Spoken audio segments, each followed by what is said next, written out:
तो दोस्तों आज हम बात कर रहे हैं रेलवे रिजर्वेशन टिकट के बारे में।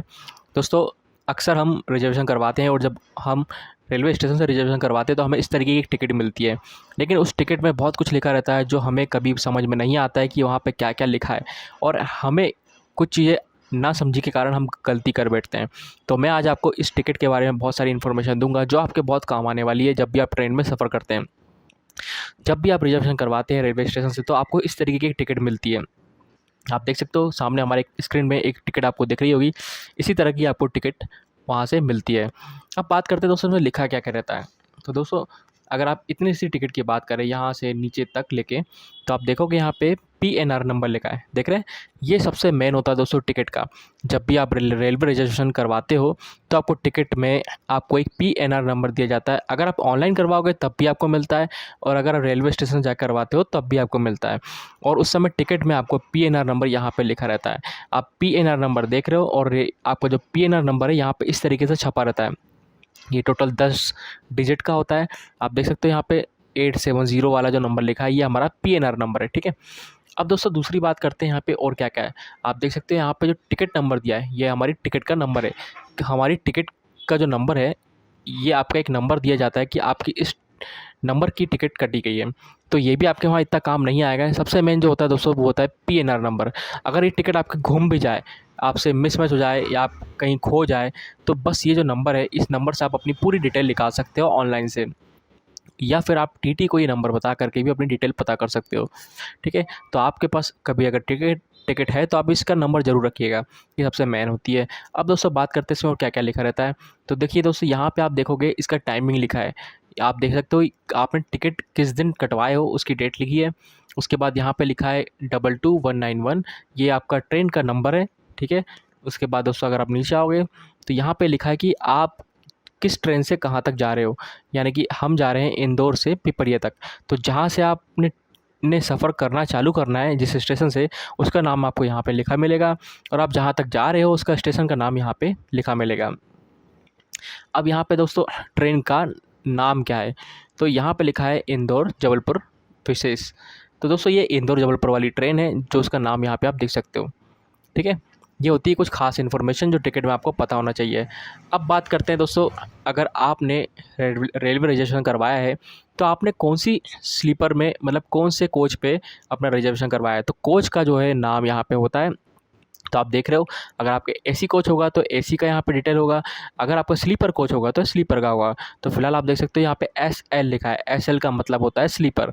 यानी कि हमने जो जिस कोच में रिजर्वेशन करवाया है वो स्लीपर कोच है, तो यहाँ पे क्या है एसएल लिखा है। तो हमको आसानी से पता चल गया कि हमारा जो डब्बा है वो स्लीपर होगा। और अब दोस्तों बात करते हैं यहाँ पर नीचे की। तो आप नीचे देखोगे यहाँ पे हमें वेटिंग मिल रहा है। WL मतलब वेटिंग, वेटिंग कितनी है 61।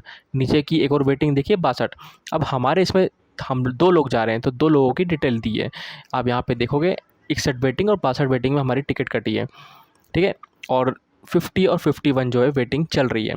अब दोस्तों यहाँ पे बात करते हैं जो लोग जा रहे हैं वो मेल है या फीमेल है कैसे पता चलेगा? तो यहाँ पे लिखा है एम और 34, यानी कि एक यहाँ पे मेल है जिसकी एज जो है 34 है और दूसरी फीमेल है जिसकी एज है 28।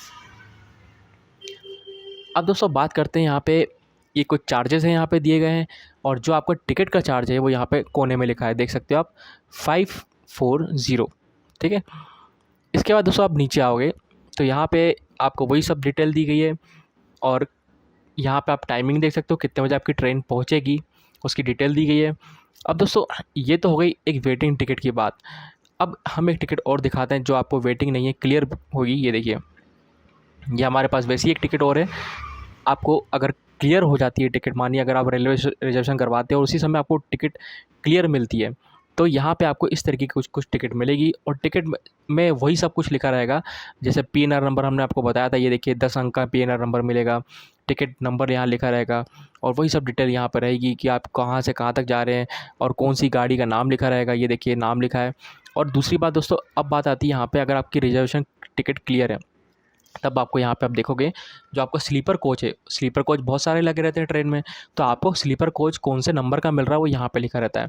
तो देखिए हमारा जो स्लीपर कोच है वो है S8 नाम का, ठीक है। एसेट नाम का जो स्लीपर कोच होगा, हमको उसके अंदर जाना है और वहाँ पे ये हमारा सीट नंबर दिया है 49 सीट नंबर पे हमें बैठ जाना है, ठीक है। और यहाँ पे आपको मेल फीमेल वही सब डिटेल दी गई है। तो आपको इस टिकट को देख करके समझ में आ सकता है कि आपको कौन से डब्बे में बैठना है।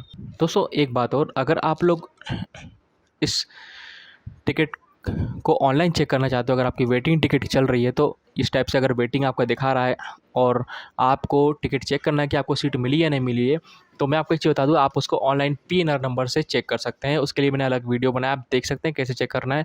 और एक और चीज़ दोस्तों इसमें, दोस्तों यहाँ पे जब आप देख रहे हो टाइमिंग 19.30, ये रात का टाइम होता है ना। अगर यहाँ पे मान लीजिए 7, 8, 10 कुछ लिखा रहता तो समझ जाइए सुबह का टाइम है। लेकिन जैसे 12 के बाद 13, 14, 15 जो भी आएगा वो सब दोपहर से लेकर रात तक के टाइम होते हैं। तो आप यहाँ पे देख सकते हो 19:30 लिखा है। तो 19:30 मतलब क्या होगा दोस्तों, 7:30 यानी 7:30 बजे हमारी जो है रात में गाड़ी है यहाँ पे। और दोस्तों अब यहाँ पे देख सकते हो ये हमें कितने बजे छोड़ेगी, पिपरिया 2:53 पे। यानी कि यहाँ पे 2 लिखा है, तो मतलब कब का टाइम होगा दोस्तों, ये होगा सुबह का, ठीक है। 12 के बाद सुबह जो टाइम होता है वो होगा। यानी कि अगर हम मान लीजिए यहाँ पे हम बैठ रहे हैं, इसकी तारीख आप देख सकते हो, अगर हम 4 तारीख को सफ़र कर रहे हैं तो हम यहाँ पे सुबह के दिन 5 तारीख को पहुँचेंगे। इस तरीके से टिकट में आपको समझना होगा। अब दोस्तों नीचे पे आपको एक और चीज़ बता दूँ, आपको ये टिकट चेक करते रहना चाहिए। अगर आपका वेटिंग में आएगा तो आपको जब भी चार्ट बन जाता है उसके बाद तक आपको, अगर वेटिंग में रहता है, चार्ट बनने के बाद लगभग बहुत सारी वेटिंगें क्लियर हो जाती है। अगर आपका तब भी वेटिंग में आ रहा है तो आपको इसी टिकट से आपको ट्रेन में बैठ करके सफ़र करना होगा। यहाँ पे एक बहुत ख़ास बात मैं आपको बता दूँ दोस्तों, एक सबसे ख़ास बात मैं आपको यहाँ पे बता देता हूँ जो आपके बहुत काम आने वाली है।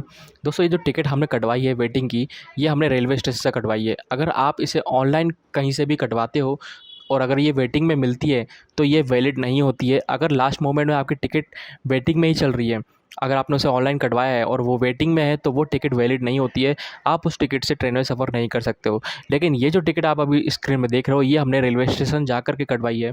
तो अगर हम इस टिकट पे, अगर हमें लास्ट मोमेंट में जब चार्ट बन जाता है उसके बाद भी अगर इसमें वेटिंग चल रही है, तो भी हम इस टिकट पे के ज़रिए हम जो रिजर्वेशन वाला डब्बा होता है, हम उसमें बैठ के खड़े होकर के जा सकते हैं या किसी से भी सीट लेकर के जा सकते हैं। लेकिन हम रेलवे रिजर्वेशन वाले डब्बे में एंट्री कर सकते हैं इस टिकट से। ये टिकट वहाँ पे वैलिड होगी क्योंकि हमने इसे रेलवे स्टेशन से कटवाया है। लेकिन अगर आप इसे ऑनलाइन कटवाते हो तो ऑनलाइन अगर वेटिंग में है तो वो वैलिड नहीं होती है जब तक कि वो वेटिंग में रहेगी। लेकिन अगर वेटिंग क्लियर हो जाएगी तो आपको नंबर मिल जाएगा। लेकिन अगर वेटिंग क्लियर नहीं हुई है तो वो टिकट आपकी ऑटोमेटिकली कैंसिल हो जाती है। आपको याद रखना है, ठीक है। अगर आपको कोई चीज़ पूछना हो तो नीचे डिस्क्रिप्शन में पूछ सकते हैं।